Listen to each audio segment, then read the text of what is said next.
the value comes from the use of the technology, not just the technology's existence.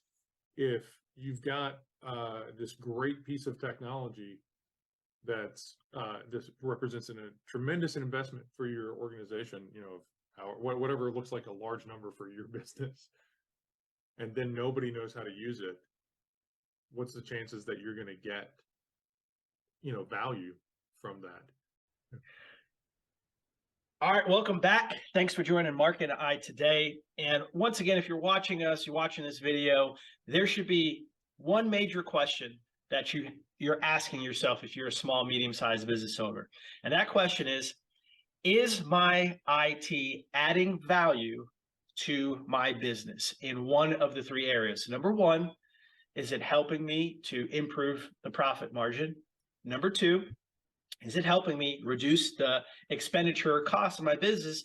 And number three, is it helping to reduce the risk in any type of impact addressing one of those two things I just said? If the answer is yes to those, you're in good company. If the answer is no to those, you're still in good company. And if the answer is I really don't care, you probably need to not watch this video anymore. But last week, Mark and I really talked about, if you're interested in those things, there are really four areas that you have to focus on in your business to understand the value that's coming through by technology. And it's through governance, it's through technology, it's through risk management and security. Last time we spoke, we really did a deep dive on governance.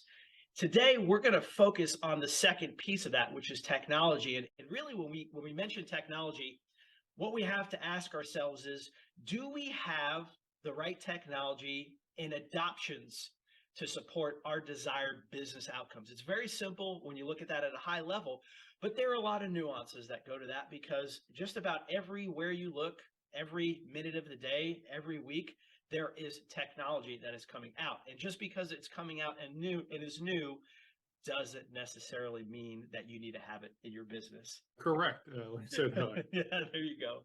I think the key word there is it the right technology? As you mentioned, there's always going to be new technology that comes out and those things improve.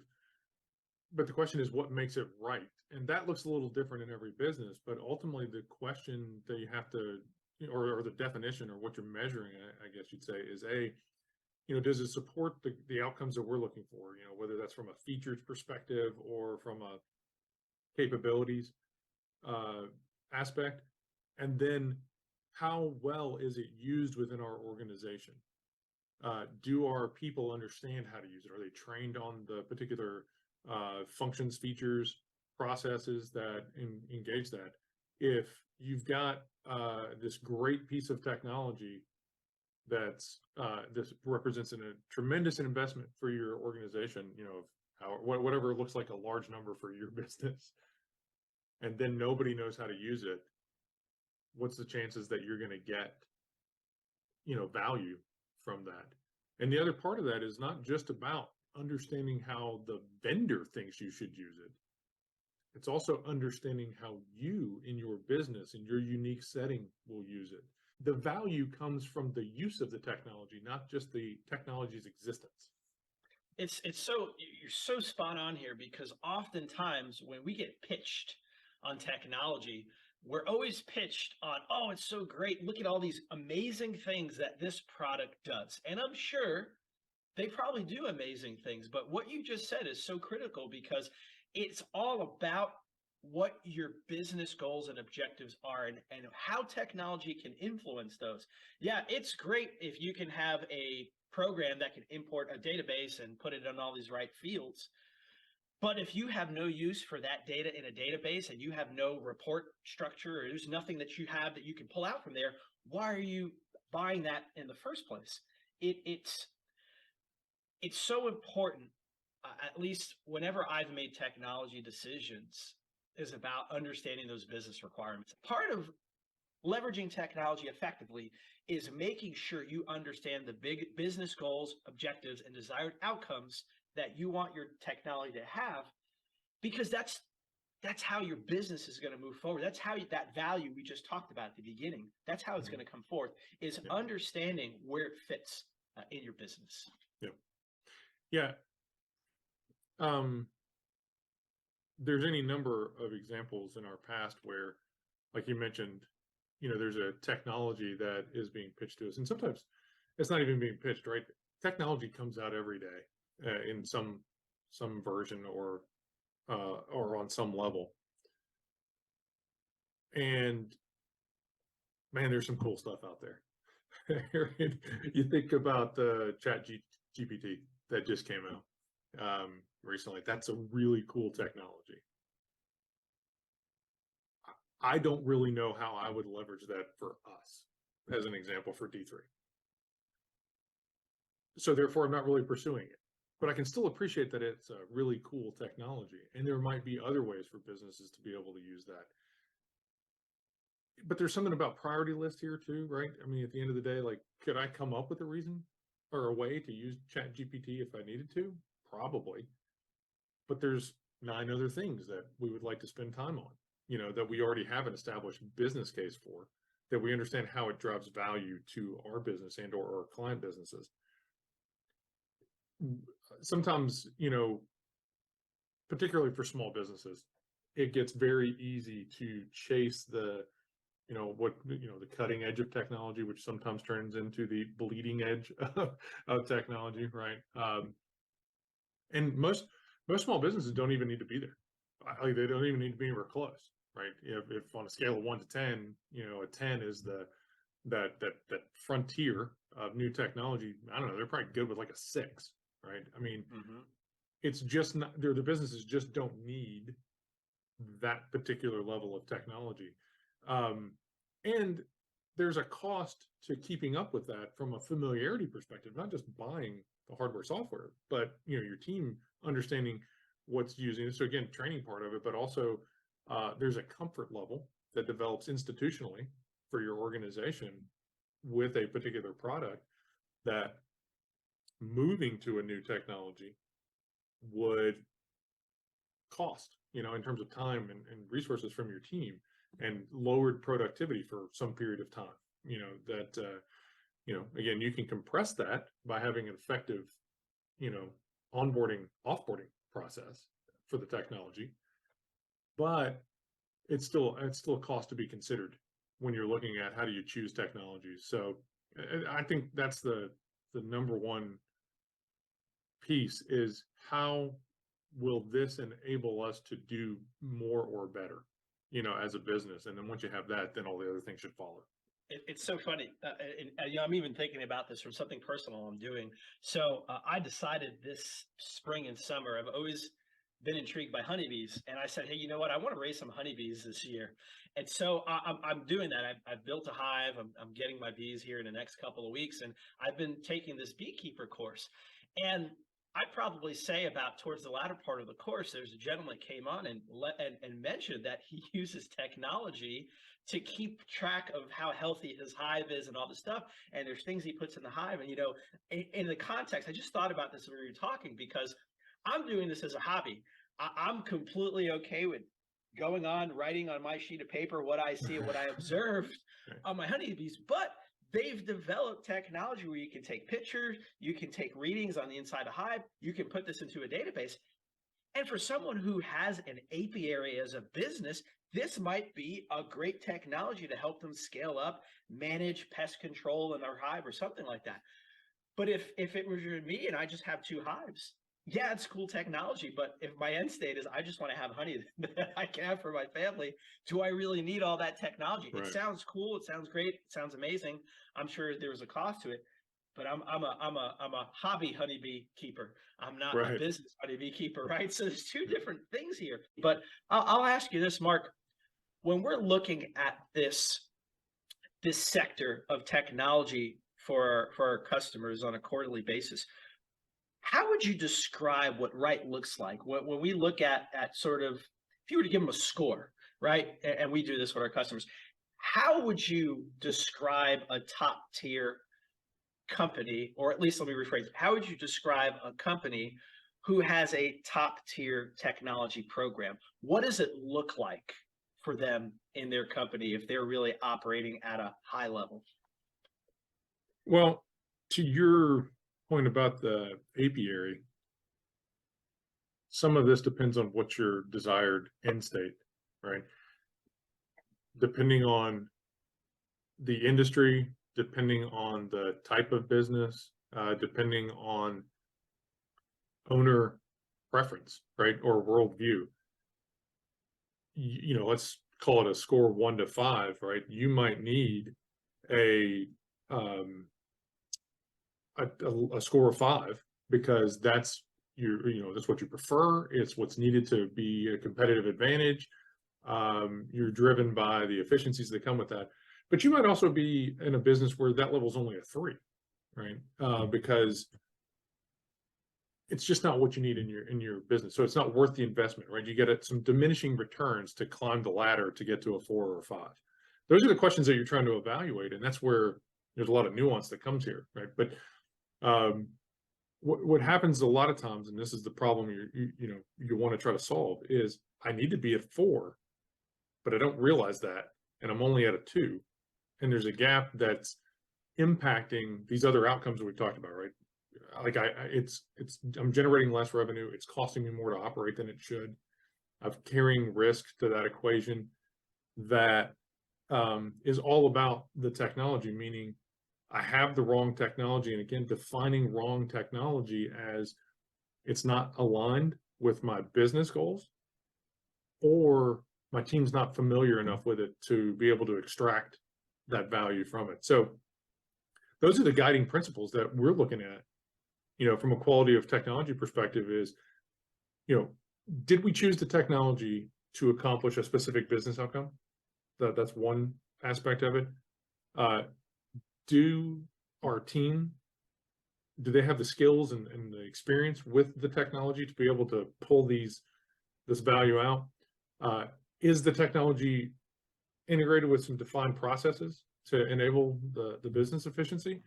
And then, wrapped around all of that underneath, there's always the budget question, right? Which is, do we have sufficient budget that's allocated to be able to maintain those systems? And sometimes that's about, updating hardware, or, making sure you have the right licenses for support, or excuse me, for features for the systems and whatnot. And then, also, can you keep those systems up and going? Are they available when the teams need them? All those things kind of pour into this assessment of how effective is our technology around helping us drive that value.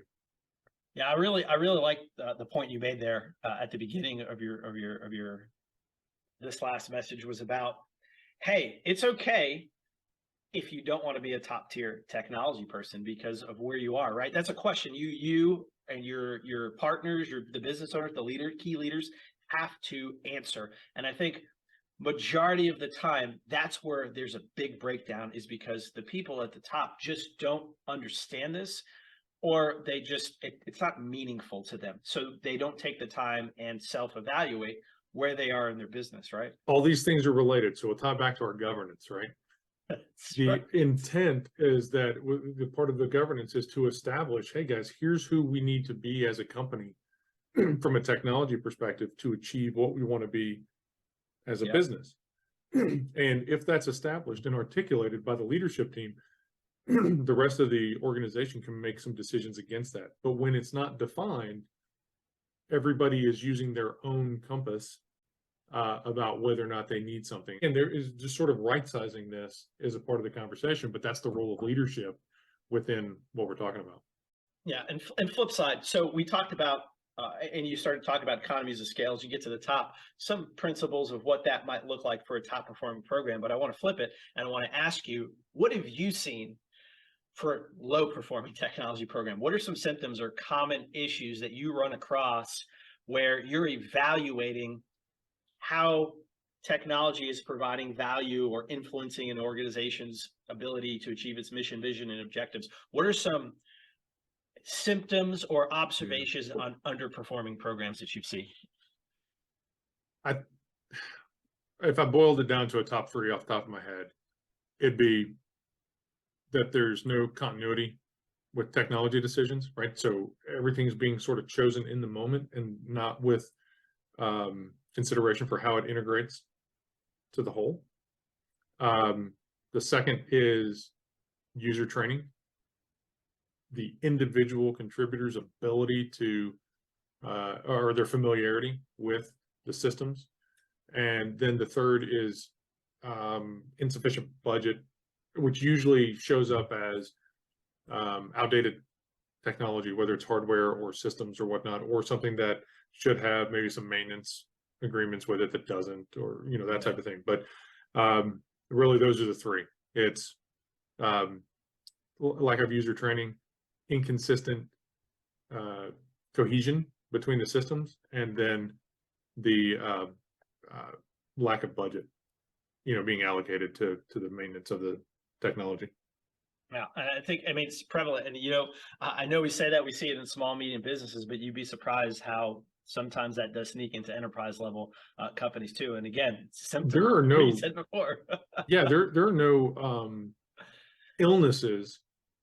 The illnesses aren't different between enterprise and small business. The symptoms are just different, right? I mean, so right. at the end of the day, budget is as a particular consideration. There's never enough budget. Just ask anybody, right? No matter what scale you operate on, you're still going, oh man, I could use more money to do X, Y, Z. Yeah, and I was having I'll throw the story in here quick because I think it sort of applies to our topic. So I was having a conversation with a friend of mine earlier this week. In fact, I think it was yesterday, and he made mention to me that on a quarterly basis, he goes out and talks with peers. He's in the security sector. He talks with peers in the space from other like-sized companies, and during that, I'll call it roundtable discussion, they mentioned a technology, and they said, "Hey, tell us what you know about this technology and the company that does it." And every hand in the room said, "Yep, we use it. Yep, we use it." And this gentleman kind of looked at his boss, and the boss looked at him and be like, "Okay, so I guess we're not part of the cool kids. We know where we need to go and talk to it." Which I kind of chuckle at that because they were pointing to a technology, but I think the premise of the question is really what's key here is that, hey, we have these risks that we're looking to address. We've heard that this exists. How are you all addressing this? And the way that they responded was that, hey, we're using this technology and here's how we're addressing our risk. And I think that's so important. I think we mentioned it on the governance last week, but again, I'm going to talk back to why it's so important to collaborate, because collaboration, as long as you're asking the right questions and not looking at, hey, what technology are you using, but how are you solving this problem or this risk in your company through the lens of technology, you're going to get a better outcome. Because number one, you're collaborating with other people, you're getting a different perspective, and you're also getting an idea of what is in industry or what's used or what's considered best practice today. That's, of course, assuming that you are friends with people who have an intentional process for choosing their technology based on their business goals. Bingo, man. No, I love it. Always got to throw that in there. But again, it's such an invaluable topic. And I hope that our listeners today really understand, look, you've got to understand how technology plays a role in adding value to your business. It is a critical part. It's not the only part, but there are some nuances there. And if you don't take the time, as Mark mentioned earlier, you don't have a good governance process, this is not going to work out well for you. You got to go through those stages. You have a good governance process, you take that, you use it to evaluate the technology, and then make sure that you have your key stakeholders, your decision makers in place. Make sure they value it. Make sure you're asking the right questions. Make sure that those three things that we talked about, is this increasing my revenue? Is it reducing my cost? Or is it reducing the risk that would create turmoil or unseen challenges that would impact the first two? Again, if you're following those simple principles, you're going to be successful.